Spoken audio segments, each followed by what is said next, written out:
Once upon a time, in the small and prosperous animal kingdom of Ocha, there lived a king of all animals, the lion, whom all the animals called King Obala. The animals of Ocha kingdom had chosen the lion, King Obala, as their king because he was strong and mighty, and the sight of him could make enemies tremble. King Obala was a good king who loved his people.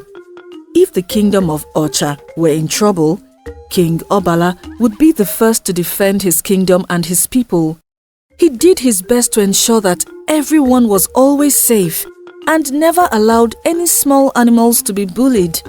Since Ocha kingdom was small, all the elephants were forced to move to a faraway land because they could not cohabit with the other small animals.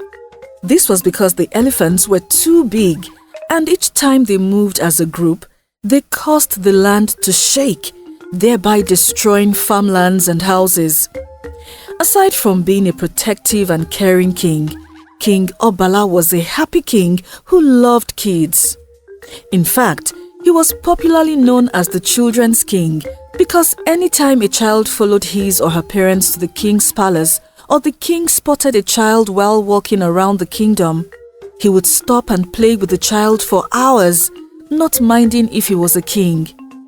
No animal in Ocha kingdom could understand King Obala's soft spot for children. As the father of one beautiful daughter, King Obala had always looked forward to when his daughter, Princess Diana, would get married so she could give him many grandchildren to play with. But as Princess Diana grew older and refused to marry, King Obala grew worried.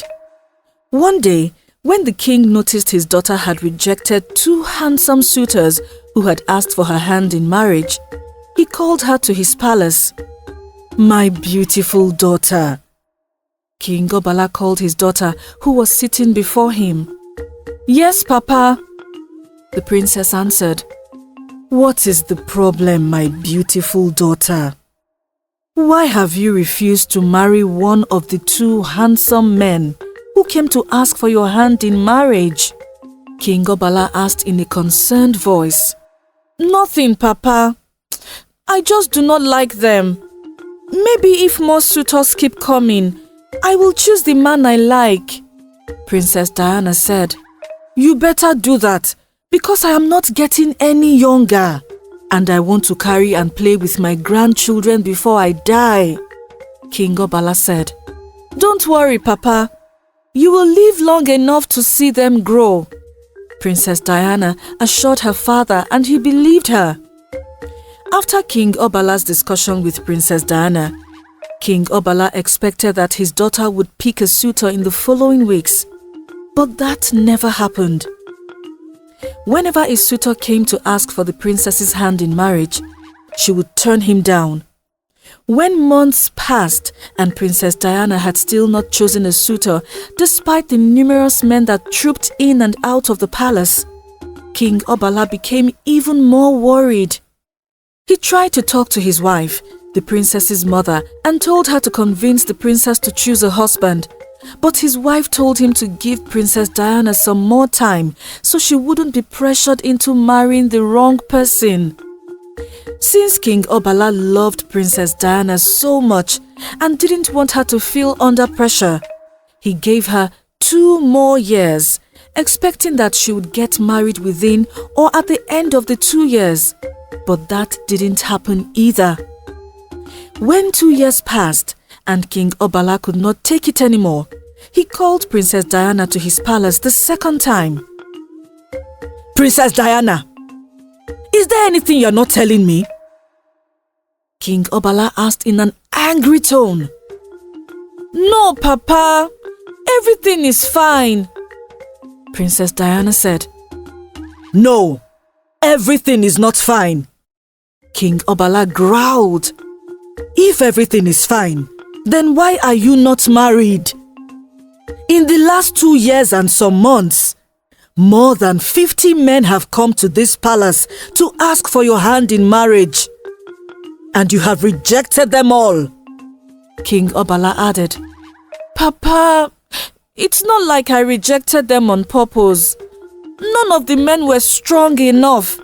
And as the king's daughter, I need a strong man who can protect me, Princess Diana said. Why didn't you say so all this while? King Obala asked in a relieved tone.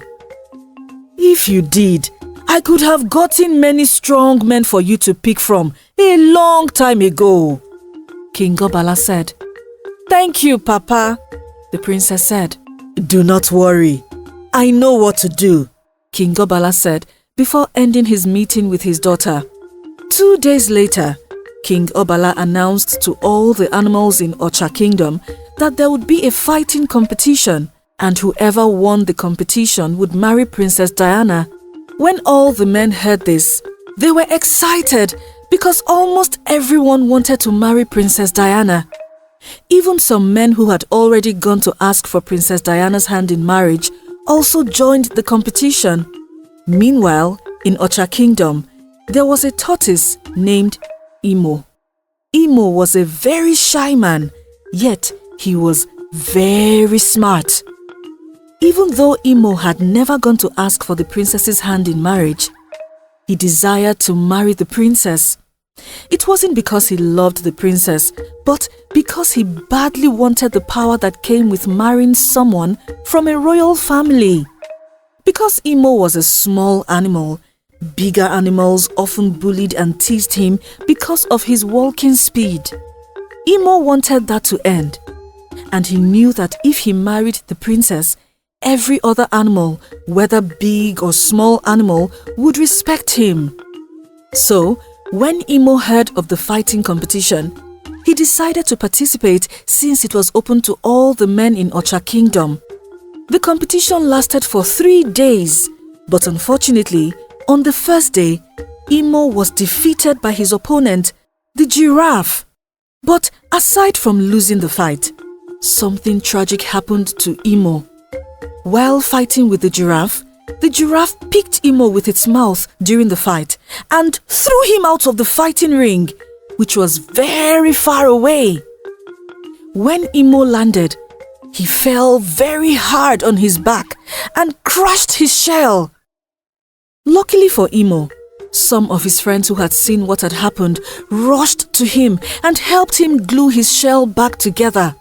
Unfortunately, Imo's shell never looked the same again because of the broken pieces.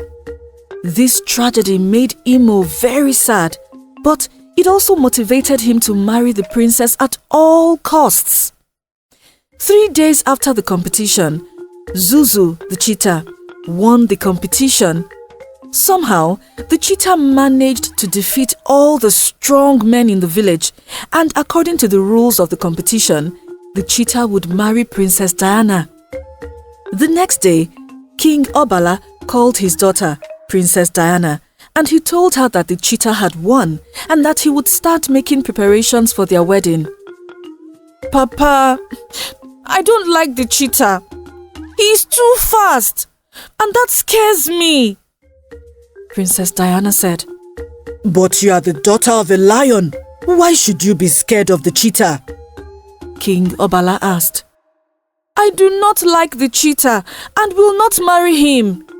You can compensate him for winning the competition, but I will not marry the cheetah, Princess Diana said. What is wrong with you? King Obala growled angrily.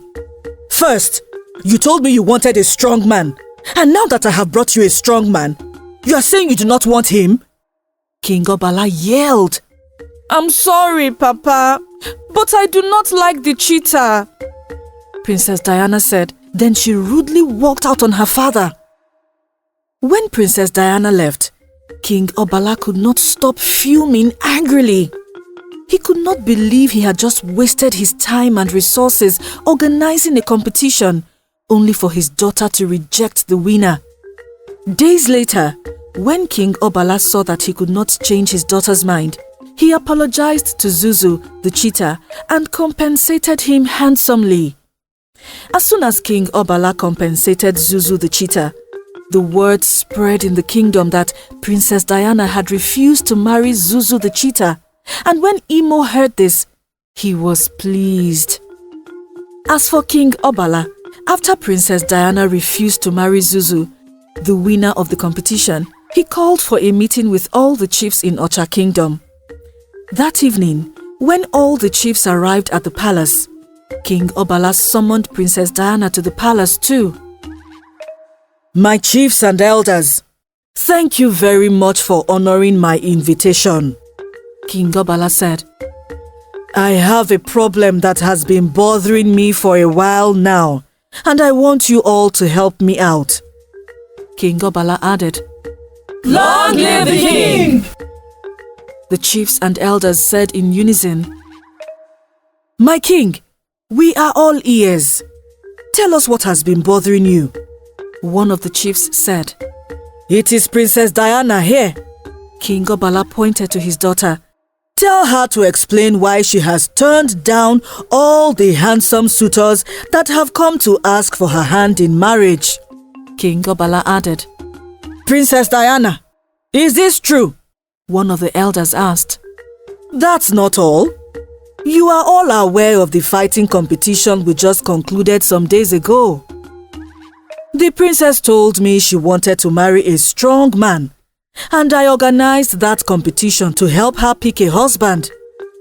But in the end, what did she do? She told me she could not marry the cheetah because he was too fast." King Obala said, "But you are a daughter of a lion. Why are you threatened by the cheetah's speed?" One of the chiefs asked Princess Diana, but she remained quiet.